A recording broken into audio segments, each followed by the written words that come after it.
Tara Lagoutte, bonjour. Bonjour. Journaliste à TBO. Aujourd'hui, tu vas nous parler de la langue bretonne sur les réseaux sociaux et en particulier des mèmes. Mais c'est quoi, Tara, les mèmes? Alors, si vous utilisez les réseaux sociaux régulièrement, vous devez voir souvent apparaître dans vos fils d'actualité des petites images drôles, souvent accompagnées d'un texte. Alors, je pense qu'on doit en voir un exemple là tout de suite. Ces images, on les appelle des mèmes, ou memes en anglais. Ils surfent souvent sur la pop culture ou sur l'actualité. C'est une forme d'humour à base de comiques de répétition où on prend une image et on la détourne à chaque fois avec un texte un peu différent. Il y a quelques années, on en trouvait surtout en langue anglaise et puis en français. Et depuis quelques mois, les Bretonnants s'y mettent aussi. Ah. Et oui. Alors, des pages ou des groupes Facebook se sont créés comme Mème Aramad, Braison Négaplijadur, Mémestra et d'autres encore. Et ces mèmes en breton, ils abordent plusieurs sujets. Par exemple, la culture bretonne, son histoire, les différents accents, des sujets politiques aussi, comme l'indépendance de la Bretagne, la réunification ou la langue bretonne en elle-même. Alors, qui produit ces contenus-là en langue bretonne, Tara? Alors visiblement, c'est beaucoup des jeunes, sans surprise. Il y en a beaucoup qui sont bilingues, issus des écoles en immersion, mais encore plus qui apprennent ou qui veulent apprendre le breton. Ils utilisent ces mèmes comme un médium pour reproduire un peu les usages qu'ils ont en français ou en anglais. C'est le cas par exemple de Loïc, 23 ans, qui va entamer une formation à Stumdi en septembre. Pour lui, créer et consommer ces mèmes en breton, c'est un moyen d'utiliser la langue régulièrement pour l'apprendre. Il m'a raconté avoir appris l'anglais un peu de cette manière-là aussi, en allant sur des sites en regardant des films aussi, mais surtout en regardant des mèmes et en créant.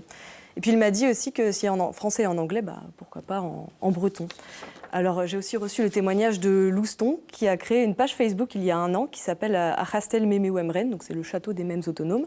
Comme Loïc, il voit les mèmes un peu comme un moyen ludique d'apprendre, de mettre en pratique ce qu'il a appris en tant qu'auditeur libre à la fac. Il aime aussi penser que ces mèmes touchent un peu un public plus large parfois, donc des gens qui ne parlent pas forcément breton. Et j'ai aussi pu discuter avec Alex, donc une troisième personne, qui gère aussi une page Facebook, qui a aussi un Instagram et un Twitter, sous le nom de Mème Aramad. Et lui, il est étudiant en fac de breton en fin de deuxième année. Pour lui, le mème, c'est aussi un moyen simple de faire passer un message par l'humour, en particulier pour rappeler que la langue bretonne est encore en danger, donc il faut la montrer. Alors comme ça, on a aussi le côté peu sérieux du mème qui permet de perfectionner son breton, puisqu'il a aussi le retour des bilingues qui lisent ces mèmes et qui le corrigent, qui l'aident un peu.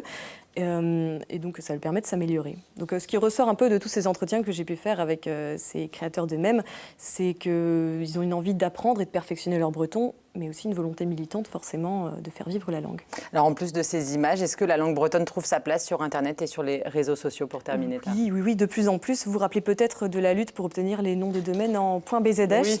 Au lieu du .fr, vous savez, comme quand vous allez sur un site internet, par exemple, à tout hasard, un tbo.bzh. Ce .bzh a été obtenu en 2014. C'est notamment grâce au travail de l'association PIC BZH. Alors aujourd'hui, elle bataille pour que les utilisateurs puissent avoir un emoji drapeau breton. Vous en avez peut-être entendu parler aussi. C'est des petites icônes qu'on peut mettre dans les messages. Et aussi, depuis 2014, si vous le voulez, vous pouvez mettre votre Facebook en breton. Donc pas forcément en français comme il est par défaut. Et ça, c'est grâce à la traduction et au travail de quelques milliers d'utilisateurs de Facebook. Donc en bref, aujourd'hui, il y a de plus en plus de possibilités de vivre en langue bretonne sur les réseaux sociaux, à défaut d'y arriver dans la vie de tous les jours. Merci Tara pour cette chronique. Allez, tout de suite, place à Christophe et à son invité pour parler de la microtexte sociale. C'est l'instant écho.